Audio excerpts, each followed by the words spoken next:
กราบสวัสดีท่านผู้บอยท่านผู้ชมทุกท่านกันเลยนะครับการเจอผมอีกแล้วกับ E.P5aez นั่นเองแต่พาร์ทนี้ผมจะพาทำผู้นะครับผู้นั่นแหละผู้นี่ครับก็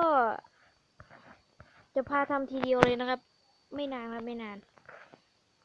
ก็เตรียมของกันเลยครับนี่อันดับแรกก็เลสโตนอันดับสองก็เลสโตนทอดนั่นเองแล้วก็อันนี้เครื่องยิงนะครับ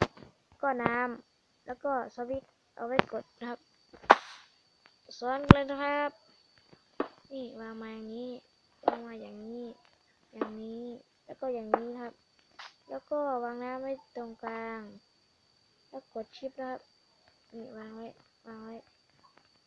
เนี่ยวางไว้แบบนี้ครับนี่ครับนี่วางไว้แบบนี้เลยนี่ครับแล้วก็ต่อมาตรงนี้ต่อมาใครที่เคยดูใครจะรู้แล้วก็ไม่เป็นไรครับก็ถ้าเคยทำแล้วก็ไม่เป็นไรถ้าใครดูแล้วก็ไม่เป็นไรไม่เป็นไรบ่ายนี่ครับอันนี้ถ้าใครไม่ทำแบบเครื่องยิงรัวก็ไม่เป็นไรครับถ้าขอให้มันยิงรัวนะครับขอให้มันยิงรัวนี่ครับวางนี่ครับวางไว้ตรงนี้แล้วก็นี่แล้วก็นี่วางสวิตช์ไว้ข้างหลังก่อนนะครับเพื่อจะได้กดนี่วางมาอย่างนี้วางมานี่ครับปึ๊บมันก็จะรัวครับ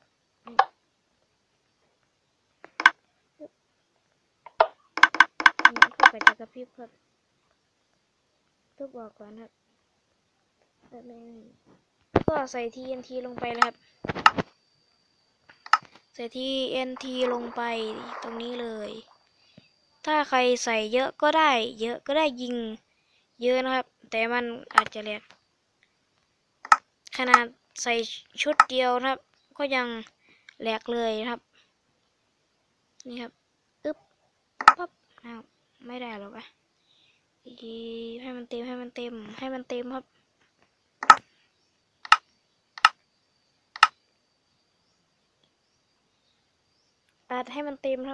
นเต็ม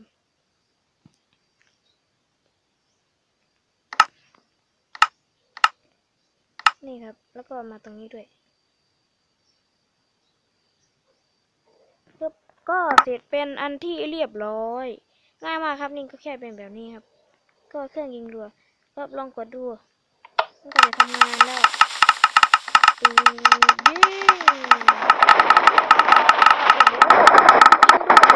ดูขึ้นฟ้าเรียบไม่ยิงนี่แหละโอ้โหเจ๋งเลยถ้าดูแล้วสนุกก็โปรดติดตามหรือกด Subscribe เพื่อติดตามคลิปใหม่ด้วยนะครับถ้าอยากจะดูผมก็ต้องพิมพ์ว่ามายคราฟสอนสร้างถ้าผม